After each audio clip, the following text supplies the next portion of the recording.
Hi, I'm Dhanendra Kumar. Today we have Venktesh with me, and we are from Zreya Wealth Technologies Private Limited, and we have embarked on a new journey building a financially literate Bharat. As part of this initiative, we are going to be launching a series of videos, and here we are going to discuss about personal finance topics. And today we are going to be discussing about behavioral finance and how it impacts personal financial decisions of an individual. So Venkatesh, so what exactly is behavioral finance and how does it impact personal finance?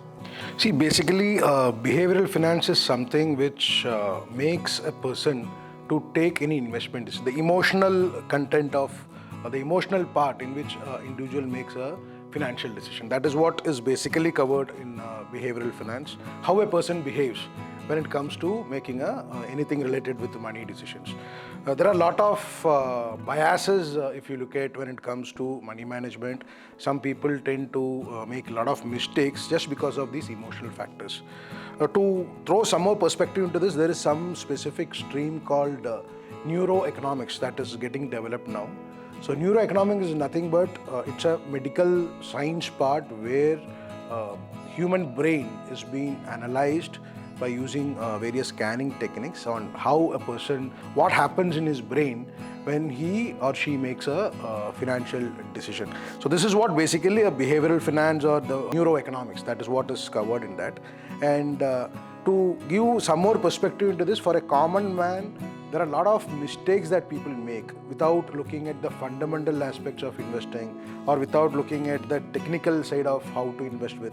They get stuck with some emotions in place. So that is what is basically covered in this concept of behavioral finance. You mean to say like behavioral biases, like decisions which we make are biased with some outside influences. Exactly. And these are all unknown to people when they make it, or they are aware of this? See, these are most of the time these are all impulsive reactions which a consumer or an investor make. And if you look at from a seller's perspective, okay, from a marketing perspective, the marketers use these biases to ensure that they can sell their products more. And from the investor's perspective, if you look at investor, or from a consumer perspective, if you look at, they fall in prey for all these traps which the marketing person used to ensure that they get more business. That is how it works. So you mean to say like these are all well-researched concepts where a seller understands the behavior of a person and tries to promote his product in a way. Exactly. To quote an example, if you look at the so-called the Independence Day sales that is happening in all online portals, it is more of using the different biases in the behavioral finance part to ensure that they get maximum sales on that particular day, pushing a lot of discounts. And end of the day, the community or the normal people needs to understand that there is no free lunch anywhere. Okay, nobody is willing to give you discounts and book a loss for the company or for the particular product as such.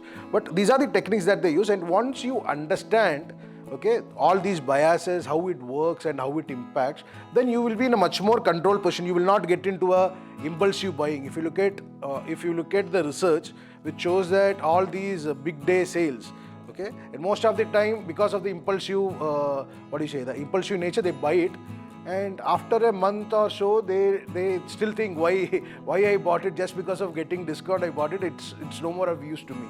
So all these things is covered under behavioral finance, and it is used by product manufacturers to all these biases or all these concepts. Manufacturer used to push their products, and at the same time consumer fall prey to that. And once the consumer is educated enough to understand how to control all these and to have a clear idea about these are the biases which we need to be careful about, so that they can also be assured enough that they won't put their money into unwanted expenses or unwanted purchases. That is how it works. But as a buyer, if I am totally aware of what this marketing is being done, how they have analyzed my behavior and doing it, am I not going to be cocooned myself and not explore it and be skeptical about every seller? Are they trying to influence me? Is he not going to prevent me from getting a genuine product? It's a very, very valid question. See, how you need to look at it is like, what is your needs and what is your wants, okay?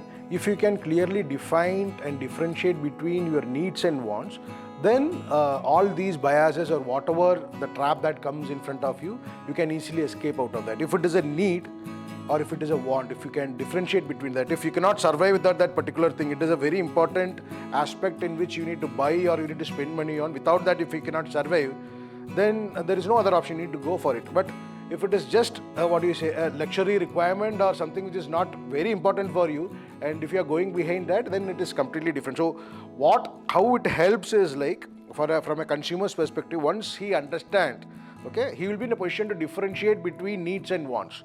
Okay, he will be in a position to prioritize what is more important in life, rather than spending money on things which are not much important or which are not very critical. So that way, a customer or a consumer can save himself from getting from these traps. It is not that he will not make any investment or purchase decision.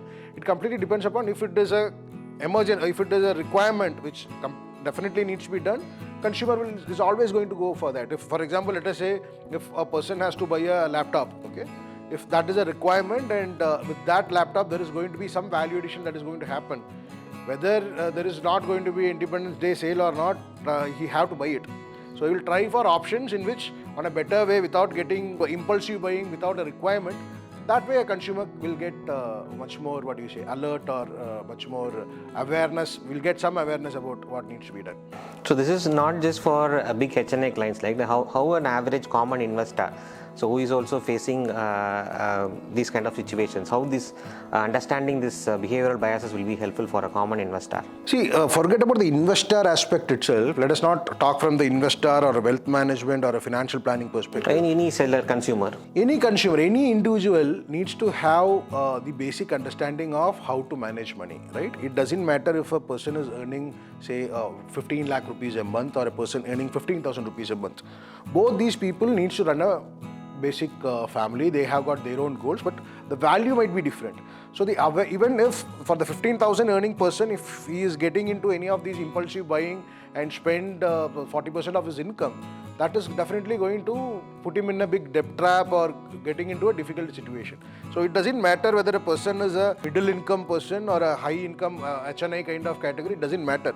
Everybody needs to have this understanding. And to be much more precise, even a person who is HNI is somebody who has already created wealth, created over a longer period of time. They would have already gone through all these processes, and they are much more in a secured place compared to a very common person who has to ensure that from his cash flows, he needs to save, he needs to invest and build wealth. So basically it is not only meant for the so-called HNI category, it's meant for everybody. And common man is the one who is going to be much more benefited and will get much more advantage once he understands these concepts, equipped enough to make the right kind of decision. So it is not only meant for HNI, it is more relevant to a common man. Okay, sounds like a very interesting topic. I think it's a good idea to talk about this behavioral finance, and it is going to be useful for any investor, be it HNI or a common investor.